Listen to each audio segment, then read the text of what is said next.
কালো জাম নিয়ে আসছে, খুব মজা কালো জামগুলি, একদম মিষ্টি মিষ্টি, মানে একটু টক আর মিষ্টি।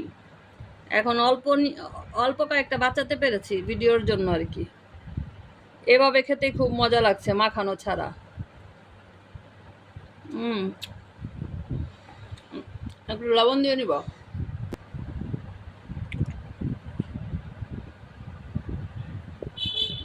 লবণ দিয়ে নিচ্ছি উপরে।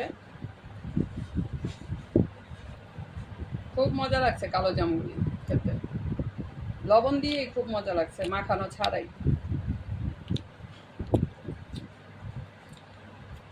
আপনাদের কার কার কালো জাম খেতে ভালো লাগে কমেন্টে অবশ্যই জানাবেন। আর কালো জাম এনে ভর্তা করে খাবেন।